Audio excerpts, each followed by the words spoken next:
कैसे हैं आप सब। मेरा नाम है आशीष पांडे। आप पढ़ रहे हैं द टॉपिक मास्टर अपने प्यारे से यूट्यूब चैनल पर। आज हम बात करने वाले हैं हेरिडिटी के मोस्ट वीवीआईपी क्वेश्चंस की, ऐसे क्वेश्चंस की जो आपके बोर्ड एग्जाम में 2026 में जो बोर्ड एग्जाम होने वाला है यूपी बोर्ड इंग्लिश मीडियम के लिए, डायरेक्ट ये क्वेश्चन आपके बोर्ड एग्जाम में आने वाले हैं 100% की एक्यूरेसी के साथ। अगर आप बढ़िया तरीके से इन क्वेश्चंस के कॉन्सेप्ट को समझ लेते हैं, ये ऐसे क्वेश्चंस हैं जो ऑलरेडी आपके बोर्ड एग्जाम में कई दफा पूछे जा चुके हैं और यही क्वेश्चन हमेशा रिपीट होते हैं। आज मैं वो क्वेश्चन की बात करने वाला हूं जो आपके बोर्ड एग्जाम में डायरेक्ट आने वाले हैं, वो चाहे एमसीक्यू क्वेश्चन हो, लॉन्ग आंसर हो, शॉर्ट आंसर हो, सबकी बात आज यहां पर हो जाएगी। यानी हेरिडिटी से रिलेटेड जितने आपके मोस्ट इंपॉर्टेंट क्वेश्चंस हैं वो मैं आज आपको सॉल्व कराने वाला हूं और ये आपके बायोलॉजी का लास्ट चैप्टर है। अभी तक हमने लाइफ प्रोसेस को पढ़ लिया, कंट्रोल एंड कोऑर्डिनेशन को पढ़ लिया एंड आपके रिप्रोडक्शन को भी पढ़ लिया और आज मैं आपको लास्ट चैप्टर हेरिडिटी के बारे में बढ़िया डिटेल में ये लेक्चर लेने वाला हूं जहां पर मैं कंप्लीट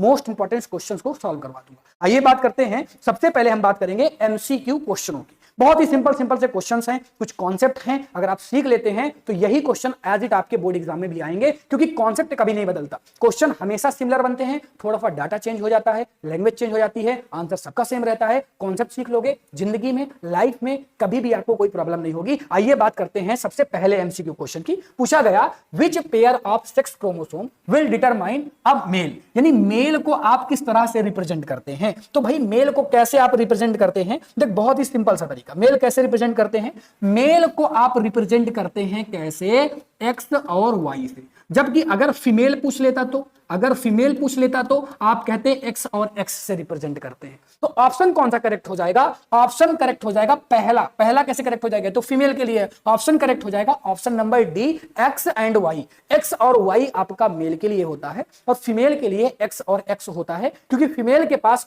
दोनों सेक्स क्रोमोसोम एक्स होते हैं जबकि इसके पास एक्स और वाई भी होता है। इसी कारण से हम कहते हैं कि मेल इस बात के लिए रिस्पॉन्सिबल होंगे कि आने वाला बेबी मेल होगा या फीमेल होगा। आई होप ये कॉन्सेप्ट आपको समझ में आ रहा होगा। और ऑलरेडी ये क्वेश्चन आपका 2023 में पूछा जा चुका है। नेक्स्ट क्वेश्चन की बात करेंगे बालक। नेक्स्ट क्वेश्चन क्या है भाई, नेक्स्ट क्वेश्चन अगर आप देखेंगे तो very very very simple question है। किसी बच्चे ने अगर क्लास में बैठ के हेरिडिटी पढ़ा भी होगा ना तो उसको ये आंसर आ रहा होगा, और अगर नहीं आ रहा और आप हेरिडिटी के चैप्टर को भी पढ़ रहे हैं तो आप सो गए हैं उस चैप्टर को पढ़ते समय, क्योंकि ये इतना बेसिक सा क्वेश्चन है। हर बच्चे को ये क्वेश्चन का आंसर आता होगा कि भाई मेंडल ने एक्सपेरिमेंट किस पर किया था। और ये इंपॉर्टेंट है भाई, ये इंपॉर्टेंट है आपका बोर्ड के लिए। इतना सिंपल सा क्वेश्चन भी इंपॉर्टेंट हो सकता है क्या? हाँ, मेंडल ने किस पर एक्सपेरिमेंट किया था? मेंडल ने पी प्लांट पर अपने एक्सपेरिमेंट किए थे, मटर के पौधे पर अपना एक्सपेरिमेंट किया था। और ये बात बच्चे को पता होगी। नेक्स्ट क्वेश्चन की बात करते हैं। नेक्स्ट क्वेश्चन क्या है, द रिसेसिव ट्रेट्स। अब दो तरीके के ट्रेट्स होते हैं, एक आपका होता है रिसेसिव, और बताओ एक कौन सा होता है। जल्दी से कमेंट करेंगे कि एक रिसेसिव ट्रेट्स को और क्या बोलते हैं। रिसेसिव का मतलब क्या है भाई, रिसेसिव का मतलब होता है जो कम प्रभावी हो, जो अपने प्रभाव को अच्छी तरीके से व्यक्त ना कर पाए, उसे हम रिसेसिव ट्रेट्स बोलते हैं। और अगर आप देखेंगे तो व्रिंकल्ड सीड जो होती हैं वो किस तरह के कैरेक्टर्स को रखती हैं, किस तरह के ट्रेट्स को रखती हैं, रिसेसिव ट्रेट्स को रखती हैं, क्योंकि इसको हम स्मॉल आर और स्मॉल आर से रिप्रेजेंट करते हैं। जितने भी रिसेसिव ट्रेट्स होंगे उसको हम स्मॉल लेटर से ही रिप्रेजेंट करते हैं।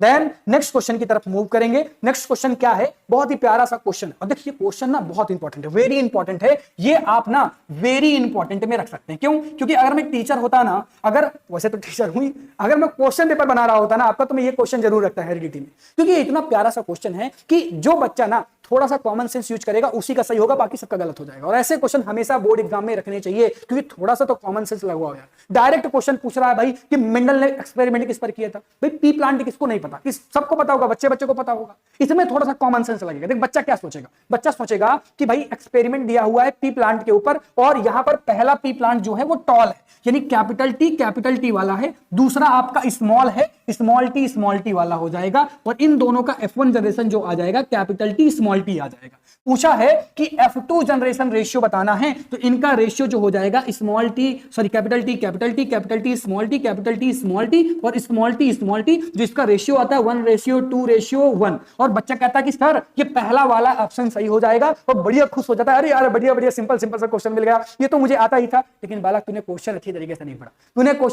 से नहीं पढ़ा, ये ऑप्शन गलत हो जाएगा, क्योंकि क्वेश्चन में दूसरा कुछ पूछा है। क्वेश्चन में रेशियो नहीं पूछा, उसने कहा रेशियो ही बताना है, लेकिन उसने कहा कि मुझे रेशियो पूरा मत बताओ, मुझे केवल रेशियो बताओ प्योर टॉल प्लांट का और प्योर शॉर्ट प्लांट का, प्योर टॉल प्लांट और प्योर शॉर्ट प्लांट। तो बच्चा फिर दिमाग लगाता है, कहता है प्योर टॉल प्लांट तो 3 है, 3 क्योंकि ये तीनों क्या होंगे, टॉल प्लांट होंगे, और एक आपका शॉर्ट हो जाएगा तो 3:1 हो जाएगा। नहीं, ये नहीं तो सही होगा, ये वाला करेक्ट हो जाएगा। तो पहला महान बोचू बच्चा पहले की तरफ जाएगा, फिर थोड़ा सा कम बोचू जो उससे होगा, थोड़ा सा स्मार्ट होगा, वो बी नंबर में जाएगा। लेकिन बालक तुम्हारा भी गलत है, क्योंकि तुमने भी बढ़िया तरीके से क्वेश्चंस को नहीं पढ़ा। इसने कहा मुझे प्योर टॉल बताना है और प्योर शॉर्ट बताना है, और प्योर टॉल और प्योर शॉर्ट यहां पर अगर आप देखेंगे तो बालक इस ऑप्शन को ध्यान से गौर से देख, ये आपका प्योर टॉल है और ये आपका प्योर शॉर्ट है, यानी ये भी एक है और ये भी एक है, यानी करेक्ट आंसर जो हो जाएगा वो हो जाएगा ऑप्शन नंबर सी। तो ऐसे क्वेश्चन को मजाक में मत लिया करो, बढ़िया तरीके से पढ़ा करो बच्चा,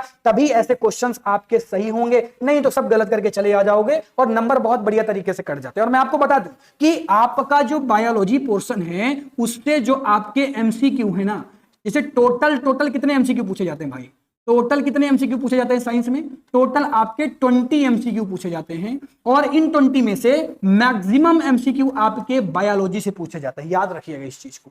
और मैं जितने एमसीक्यू बता रहा हूं ना, एज इट यही एमसीक्यू आपके बोर्ड एग्जाम में आएंगे, देख लेना, 100% की गारंटी दे रहा हूं, यही 2026 के पेपर में छपने वाला है, ठीक है ना। चलो भाई, अगला क्वेश्चन क्या पूछा गया, अगला आपका 2 तरीके के रेशियो आपने पढ़ा होगा, एक फिनोटाइप रेशियो होता है, जीनोटाइप रेशियो होता है। फिनो का मतलब क्या होता है, बाहरी कैरेक्टर, और जीनो का मतलब क्या होता है, जीन्स से रिलेटेड कैरेक्टर। तो यहां पर पूछा गया है कि आपको फिनोटाइप रेशियो बताना है, किसका, डाई हाइब्रिड क्रॉस। तो डाई हाइब्रिड क्रॉस में आपने रेशियो पढ़ा 1:2:1, और इसको हम बोलते हैं जीनोटिपिक रेशियो। तो ये आपका जीनोटिपिक रेशियो हो जाएगा। और एक आपने पढ़ा होगा 3:1, ये आपका होता है फिनोटिपिक रेशियो। यानी यहां पर जो आपका करेक्ट आंसर हो जाएगा वो 3:1 हो जाएगा, ऑप्शन नंबर डी आपका करेक्ट हो जाएगा। बालक कौन सा सही हो जाएगा, ऑप्शन नंबर डी आपका करेक्ट हो जाएगा। नेक्स्ट क्वेश्चन की बात करते हैं। नेक्स्ट क्वेश्चन क्या है बालक, नेक्स्ट क्वेश्चन है which of the following genotype, वही बात है, genotype representation pure round seed. तो प्योर राउंड सीड का जीनोफिटिक रेशियो क्या होगा, देख प्योर राउंड सीड, राउंड को कैसे लिखते हैं भाई, राउंड को लिखते हैं कैपिटल आर से, कैपिटल आर से आप क्या लिखते होंगे, राउंड को लिखते होंगे। अब यहां पर प्योर लगा हुआ है तो कैपिटल आर और कैपिटल आर से प्योर राउंड हो जाएगा। कौन सा वाला राउंड हो जाएगा बालक, ये आपका प्योर राउंड हो जाएगा। अगर बोलता कि जो मिक्स्ड कैरेक्टर होते हैं वो कैसे होंगे, तो कैपिटल आर और स्मॉल आर, और कहेगा व्रिंकल्ड सीड कैसी होंगी, तो स्मॉल आर से रिप्रेजेंट करेंगे। यहां पर आपको पूछा था प्योर राउंड, तो कैपिटल आर और कैपिटल आर वाला ऑप्शन करेक्ट हो जाएगा, option number D correct answer हो जाएगा। नेक्स्ट क्वेश्चन की बात करेंगे बालक, नेक्स्ट क्वेश्चन क्या पूछा गया, आ जाओ बढ़िया तरीके से नेक्स्ट क्वेश्चन को भी देखते हैं। नेक्स्ट क्वेश्चन फिर से रेशियो के ऊपर है, और यहां पर आपको जीनोटाइप वाला रेशियो बताना है, और किसका किसका रेशियो बताना। चलो आ जाओ पढ़ लेते हैं भाई। इन्होंने एक्सपेरिमेंट किया था, which one of the following genotype will express tall stem and wrinkled seed. तो टॉल स्टेम को हम लोग लिखते हैं कैसे, कैपिटल टी से, और व्रिंकल्ड सीड को हम किससे लिखते हैं, स्मॉल आर और स्मॉल आर से लिखते हैं। तो देखो ये कहीं पर मैच हो रहा है क्या, capital T small R, option number B आपका करेक्ट हो जाएगा। ये इस तरह से अगर आप सॉल्व करेंगे तो गलती होने के चांसेस आपके बहुत कम हो जाएंगे। देन नेक्स्ट क्वेश्चन की बात करेंगे बालक। नेक्स्ट क्वेश्चन क्या पूछा गया, which character of pea plant has been study by Mendel in this experiment. तो इन एक्सपेरिमेंट में जो मेंडल ने स्टडी की थी वो किस पर की थी, और ये क्वेश्चन ऑलरेडी आपके अभी ही बोर्ड एग्जाम में पूछा गया है। तो भाई कब की थी, आ जाओ देखते कौन किस किस पर की थी। हाँ, राउंड और व्रिंकल्ड सीड तो कई बार आ चुका है, तो भाई ये तो करेक्ट हो गया। ऑल और ड्रॉप कई बार आ चुका है, ये भी करेक्ट हो गया। तो अगर 2 करेक्ट हैं तो ऑल ऑफ दीज में आप जा सकते हैं बिना सोचे समझे। तो इस तरह से option number D correct answer हो जाएगा। नेक्स्ट क्वेश्चन की बात करते हैं। नेक्स्ट क्वेश्चन क्या है, the number of sex chromosome in humans. अब ह्यूमंस में सेक्स क्रोमोसोम्स कितने होते हैं, तो बच्चा बढ़ता है क्या कि भाई अपने पास 46 क्रोमोसोम होते हैं, तो बच्चा कहता है ना 46 क्रोमोसोम हो जाएंगे। लेकिन बालक देख यहां पर क्या पूछा है, यहां पर क्रोमोसोम्स के नंबर नहीं पूछा, यहां पर सेक्स क्रोमोसोम्स के नंबर पूछा है, और सेक्स क्रोमोसोम्स आपके 2 होते हैं, यानी ऑप्शन नंबर सी आपका करेक्ट हो जाएगा। थोड़ा सा बुद्धि का इस्तेमाल करके क्वेश्चन करोगे, जिंदगी में कभी गलतियां नहीं होंगी। नेक्स्ट क्वेश्चन की बात करते हैं, क्वेश्चन नंबर 10 की बात करते हैं। क्वेश्चन नंबर 10 भाई फिर से वही क्वेश्चन रिपीट हो रहा है, तो क्वेश्चन नंबर 10 का आंसर आपको पता ही हो जाएगा। यहां पर सॉरी वही क्वेश्चन नहीं है, दोबारा पढ़ो, very very very important question. इस बार पूछा गया the number of chromosomes in humans, यानी यहां पर सेक्स क्रोमोसोम नहीं पढ़ा, बालक ध्यान से पढ़। यहां क्वेश्चन में क्या पूछा गया, सेक्स क्रोमोसोम्स बताना है, और इस क्वेश्चन में केवल नंबर ऑफ क्रोमोसोम्स पूछा है। तो आप सभी बच्चों को पता होगा कि टोटल 46 क्रोमोसोम्स होते हैं। कितने होते हैं बालक, टोटल 46 क्रोमोसोम होते हैं। तो ऑप्शन नंबर बी आपका करेक्ट हो जाएगा। तो देख रहे हो कैसे क्वेश्चंस बनते हैं, सिमिलर क्वेश्चन लेकिन अलग अलग आंसर, थोड़ा सा लैंग्वेज चेंज हो गई बस। तो अच्छी तरीके से यहां पर कहते हैं कि भाई बारीकी से पढ़ो, कभी गलतियां आपसे नहीं होंगी। तो 10 क्वेश्चन मैंने आपको करा दिया, अभी बहुत कराने हैं, बट थोड़ी सी इंफॉर्मेशन मैं आपके साथ शेयर करना चाहूंगा। अब ये क्वेश्चन मैंने करा दिए, अब मैं आपको मोनो हाइब्रिड क्रॉस, यानी अब थ्योरेटिकल क्वेश्चंस की बात करते हैं। एमसीक्यू तो मैंने मोस्ट इंपोर्टेंट करा दिए, अब मैं थ्योरेटिकल क्वेश्चंस आपको बताऊंगा, एक एक क्वेश्चन बताऊंगा कि थ्योरेटिकल से रिलेटेड कौन से क्वेश्चन इंपॉर्टेंट है जो आपके लॉन्ग शॉर्ट्स में आएंगे और ये वेरी इंपॉर्टेंट क्वेश्चंस होंगे। उससे पहले एक जानकारी मैं आपके साथ शेयर करना चाहता हूं। हमारा एक बैच है सारथी बैच, इस सारथी बैच के अंदर आपको डिटेल लेक्चर्स दे रहे हैं, आपको हम पीवाईक्यू प्रोवाइड कर रहे हैं, ई नोट्स दे रहे हैं, डाउट क्लासेस ले रहे हैं, मॉक टेस्ट हो गया, 10 ईयर के क्वेश्चंस हो गए, और इस पूरे बैच की जो वैलिडिटी है वो 1 ईयर की वैलिडिटी रहेगी। यानी ये जो बैच है, जो सारथी बैच हमने यूपी बोर्ड इंग्लिश मीडियम के लिए लॉन्च किया है ना, अगर आप इस बैच से जुड़ते हैं मजा आ जाएगी आपको। आपके 100 आउट ऑफ 100 आने वाले हैं बोर्ड एग्जाम के अंदर, कहीं पर एक नंबर नहीं कम होगा, इतना बढ़िया तरीके से इस कोर्स को डिजाइन किया गया है और ये डेडिकेटेड है, पूरी तरीके से डेडिकेटेड है यूपी बोर्ड इंग्लिश मीडियम के लिए। अभी तक आपको ऐसा सिंगल बैच पूरे यूट्यूब के अंदर देखने के लिए नहीं मिलेगा जहां पर डेडिकेटेड लेक्चर आपके लिए बनाए जाते हैं, यूपी बोर्ड इंग्लिश मीडियम के लिए बनाए जाते हैं। और ये जो पूरा कोर्स है, क्योंकि समय बहुत निकल चुका है, तो इस कोर्स को हम लोग ने क्रैश कोर्स की तरह बना रहे हैं। यानी कंप्लीट कोर्स में आपको 30 आवर में करा दूंगा, 30 घंटों में मैं आपको कंप्लीट साइंस पढ़ा दूंगा, और इसी तरह से 30 घंटे में मैं आपको मैथ भी पढ़ा दूंगा। मैं नहीं, टीचर पढ़ाएंगे, पर्टिकुलर टीचर लेकर हम लोग लेकर आएंगे। तो मैं बैच की इंफॉर्मेशन तो दे दिया, अब मैं प्राइस आपको बता देता हूं। बहुत बहुत बहुत छोटी सी प्राइस में बैच है, साथी बैच, क्योंकि नाम ही है साथी, हमें आपके साथ चलना है और बढ़िया परसेंटेज हमारा यही टारगेट है कि अभी तक हमने ऑफलाइन में बहुत बढ़िया परसेंटेज दिए हैं, बट मैं चाहता हूं कि मेरे ऑनलाइन के बच्चे जो यूपी बोर्ड इंग्लिश मीडियम से जुड़े हुए हैं वो भी बढ़िया परसेंटेज के साथ आए, ताकि अगली बार हम आपसे मिले इंटरव्यू पर। चलो, तो हम बात करते हैं भाई साइंस का बैच कितने का है। तो साइंस का बैच है मात्र 399 रुपए में, जहां पर मैं आपको फिजिक्स, केमिस्ट्री और बायोलॉजी पढ़ाने वाला हूं। कंप्लीट ये पैकेज मात्र 399 रुपए में, मात्र 399 रुपए में मैं कंप्लीट साइंस आपको पढ़ा दूंगा और 30 घंटों के अंदर ये पूरी की पूरी साइंस खत्म कर दूंगा। 100% की गारंटी लेता हूं, जो पढ़ाऊंगा वही आएगा, उसके बाद एक क्वेश्चन नहीं आएगा। जो इस लेक्चर को तुम पढ़ लोगे ना, ये 30 घंटे की क्लास कितनी बार देख के तुम जा सकते हो बोर्ड एग्जाम में, बहुत समय अभी तो 4 से 5 बार देख के जाओगे ना, टॉप करोगे भाई। ये क्वेश्चन आपका इधर उधर नहीं होने वाला यूपी बोर्ड इंग्लिश मीडियम में। और ये जो प्राइस है ना, ये केवल 100 स्टूडेंट के लिए है। अगर अभी इस लेक्चर को आप देख रहे हैं और 100 स्टूडेंट्स ने ऑलरेडी इस बैच को परचेज कर लिया है, तो इसका प्राइस अब हो गया होगा 699। लेकिन अगर अभी तक ये प्राइस 399 में है, तो जल्दी से इस बैच को परचेज करो, क्योंकि बहुत कम समय है, बहुत लिमिटेड सीट है आपके लिए। देन मैं बात करता हूं मैथ के बैच की, तो मैथ का जो बैच है वो भी 399 का है। आपके जो टीचर है, जो मैं मैथ के टीचर लेकर आया हूं ना, इतने वेल एक्सपीरियंस टीचर हैं, कई सालों से लगातार यूपी बोर्ड इंग्लिश मीडियम को मेरी ही ऑफलाइन कोचिंग में पढ़ा रहे हैं, उनको कई सालों से ऑब्जर्व कर रहा हूं, और उन्होंने जो क्वेश्चन बच्चों को बताए हैं ना, वो क्वेश्चन में एक वीक बच्चा, हमारे यहाँ सबसे कमजोर बच्चा है, उसके भी मैथ में ऑन एवरेज बहुत अच्छे नंबर आते हैं। और अगर आपके पास समय है ना भाई, अगर आपके पास समय है ना, इस बैच को लो 30 घंटे में। भाई इस बैच को हम 30 घंटे में खत्म कर देंगे, मैथ पढ़ा देंगे सर 30 घंटे में, एक क्वेश्चन बाहर नहीं आएगा। जितने क्वेश्चन प्रैक्टिस कराएंगे वो आपके यूपी बोर्ड इंग्लिश मीडियम से रिलेटेड होंगे। और अभी ये ऑफर प्राइस है कल 399 रुपए में। और जो बच्चे अभी मैं एक ऑफर देने वाला हूं, रुको बच्चा, अगर आप मैथ और साइंस दोनों के बैच को परचेज करना चाहते हैं, दोनों के बैच को, तो ये ऑफर प्राइस आपके लिए है मात्र 599 रुपए में, और ये केवल 100 बच्चों के लिए है। तो जल्दी से जल्दी एनरोलमेंट कर लो, इस बैच को परचेज कर लो, क्योंकि मात्र 599 रुपए में ये बैच कंप्लीट पैकेज मिलने वाला है आपको। मैथ एंड साइंस का खोल के आ सकते हो भाई, दोनों में 70 नंबर का पेपर आता है ना, 70 में से 70 नंबर आपके कंफर्म हो जाएंगे इस बैच के साथ। अगर आप जुड़ जाएंगे, कैसे इस बैच के साथ जुड़ेंगे? बहुत ही सिंपल तरीके से प्ले स्टोर में जाना है, द टॉपिक मास्टर सर्च करना है, ये ऐप आपके सामने आ जाएगा, जो लोगो आपको सामने दिख रहा होगा। इस ऐप को आप डाउनलोड करेंगे, डाउनलोड करने के बाद जैसे बेसिक ऐप होता है, जिस तरह से आप बेसिक ऐप में कोर्स को परचेज करते हैं, वैसे ही आप हमारे भी कोर्स को परचेज कर सकते हैं। भाई अगर आपको कोई भी प्रॉब्लम है कोर्स को परचेज करते समय, तो ये हमारा कॉन्टैक्ट नंबर है, इससे आप हमसे बात कर सकते हैं, हम आपको गाइड करेंगे कैसे आपको कोर्स को परचेज करना है। आइए दोबारा से चलते हैं अपने टॉपिक पर। मैं आपको बताने वाला हूं मोनो हाइब्रिड से संबंधित जितने भी क्वेश्चन आपके इंपॉर्टेंट हैं। मैं आपसे एक ही बात कहूंगा भाई, ये इतना इंपॉर्टेंट है ना, इतना इंपॉर्टेंट है ना, एक बार पढ़ ले, मजा आ जाएगी, कसम से कह रहा हूं।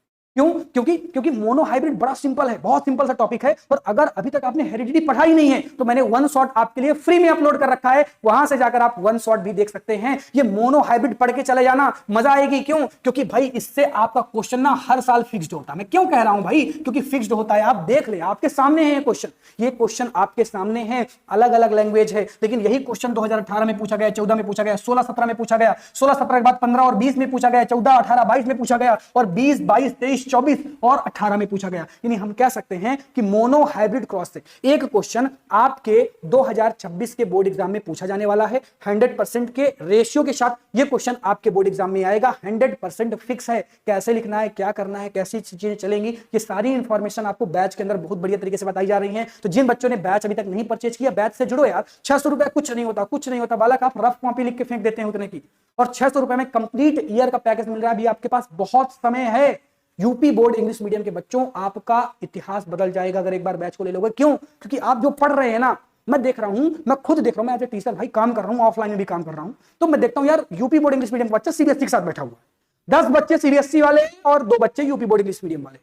अब भाई उनको जो पढ़ाया जा रहा है वो चीजें ठीक है, बट जब क्वेश्चन प्रैक्टिस की बात आती है, जब वहां पे टेस्ट लिया जाता है, तो बेचारा वो सीबीएसई के साथ टेस्ट दे रहा है। और जब एग्जाम हॉल में बैठता है तो एकदम से पैटर्न ही अलग है भाई, सीबीएसई का पैटर्न अलग है, हमारा पैटर्न अलग है। वो कैसे समझ पाओगे, कैसे जान पाओगे भाई? इसीलिए मैंने कहा डेडिकेटेड बैच मैंने आपके लिए निकाला, उस बैच के साथ आप जुड़े, आपको कभी ये फील नहीं होगा कि आपके 600 रुपए बर्बाद गए। क्लियर है क्या? चलो भाई नेक्स्ट आगे बढ़ जाओ। अब मैं बात करने वाला हूं, पहला मैंने क्वेश्चन बताया आपको किससे रिलेटेड, मोनो हाइब्रिड क्रॉस से रिलेटेड। दूसरा मैं क्वेश्चन आपको बताने वाला हूं सेक्स डिटर्मिनेशन से रिलेटेड। बहुत इंपॉर्टेंट ये टॉपिक है और इससे रिलेटेड क्वेश्चन भी आपके बहुत इंपॉर्टेंट होते हैं कि भाई सेक्स लिंकेज क्या होती है, उसके कैरेक्टर्स क्या होते हैं, और इसको ना डिटेल में पढ़ के जाना। देखो एक ही क्वेश्चन है लेकिन ये अलग अलग ईयर में अलग अलग टाइप से पूछा गया, सबका आंसर सिमिलर है, सबका आंसर सेम है। तो ऐसे क्वेश्चन को आपको बढ़िया तरीके से पढ़ के जाना है, ऐसे क्वेश्चंस को आपको छोड़ना नहीं है। जितना बढ़िया तरीके से पढ़ के जाओगे, जितना बढ़िया तरीके से सीख के जाओगे, उतने ही अच्छे आपके बोर्ड एग्जाम में नंबर आते हैं। आपकी प्रैक्टिस सबसे मायने रखती है और आपने कहां से पढ़ा है ये बहुत मायने रखते हैं कि आपके मार्क्स कैसे आपके बोर्ड एग्जाम में आएंगे। ठीक है ना? ये बातें आप सीख चुके हैं क्या? चल अब मैं आपको बताने वाला हूं कुछ इंपॉर्टेंट टर्म से रिलेटेड क्वेश्चन जो आपके शॉर्ट में एक एक नंबर में कभी पूछ लिया जाता है। तो इंपॉर्टेंट टर्म आपकी कौन कौन सी हैं? इंपॉर्टेंट टर्म आपकी होती है एलील क्या होते हैं, डोमिनेंट एलील क्या होते हैं, रिसेसिव एलील क्या होते हैं, फिनोटाइप क्या होता है, जीनोटाइप क्या होता है, होमोजीनस क्या होता है, हेट्रोजीनस क्या होता है, डोमिनेंट जीन क्या होते हैं, रिसेसिव जीन क्या होते हैं। ये इंपॉर्टेंट टर्म है भाई, इनको सीख के जाना। अगर इनको नहीं सीखोगे बहुत दिक्कत, कुछ समझ में नहीं आएगा। बाद में कहना नहीं कि भैया कुछ तो समझ में नहीं, अपने को हेरिडिटी ही नहीं समझ में आई, क्योंकि तूने कभी इन चीजों को सीखा ही नहीं, तूने कभी इन वर्ड को पकड़ा ही नहीं। जब तक ये वर्ड नहीं समझ में आएंगे, जब तक ये टर्म समझ में नहीं आएंगे, तब तक कभी भी आपको हेरिडिटी समझ में नहीं आएगी। जिसने वन शॉट लेक्चर नहीं देखा ना मेरा, जाके वन शॉट देखना, आपको हेरिडिटी में कोई भी प्रॉब्लम नहीं होगी, मजा आ जाएगी आपको हेरिडिटी पढ़ के। ठीक है ना? चलो भाई, तो इस तरह से आपने इन चीजों को देख लिया, को भी बढ़िया तरीके से पढ़ के जाना, स्क्रीनशॉट ले लो, इंपॉर्टेंट है। ये चार्ट बहुत इंपॉर्टेंट है, इससे हाल ही में 2025 में क्वेश्चन पूछा जा चुका है, इसलिए मैं कह रहा हूं भाई इंपॉर्टेंट है, इसको पढ़ के जाना। ठीक है ना? तो इस तरह से मैंने आपको ये क्वेश्चंस भी बता दिए। ठीक है? तो इस तरह से हेरिडिटी में जितने भी इंपॉर्टेंट क्वेश्चन थे, आपके एमसीक्यू हो, शॉर्ट हो, लॉन्ग हो, कंप्लीट जो पैकेज था मैंने आपका हेरिडिटी को प्रोवाइड करवा दिया है। वो चाहे आपका शॉर्ट हो, लॉन्ग हो, एमसीक्यू हो, या फिर उसका वन शॉट ही क्यों ना हो, आप जाकर बढ़िया तरीके से सारी चीजों को देख सकते हैं। अगर आपको ये ऐप डाउनलोड करना है जहां पर हमारा बैच मिलेगा, उसकी लिंक मैंने डिस्क्रिप्शन में प्रोवाइड कर दी है। वहां से जाकर आप इस ऐप की लिंक को डाउनलोड, वहां पर जाकर आप ऐप को बढ़िया तरीके से डाउनलोड कर सकते हैं। और अगर आप कोर्स के बारे में और बढ़िया तरीके से जानकारी लेना चाहते हैं तो या तो कांटेक्ट नंबर में आपको कॉल करना चाहिए, या तो फिर बढ़िया तरीके से यूट्यूब में जाकर देख लो। वहां पर एक एक स्टेप समझाया गया है कि कैसे आपको इस बैच को परचेज करना हो, इस बैच को लेने के क्या प्रॉफिट है। Thank you so much for watching. Tata bye bye बच्चों, मिलता हूं जल्दी एक नए लेक्चर के साथ। टाटा बाय बाय बच्चों, बाय।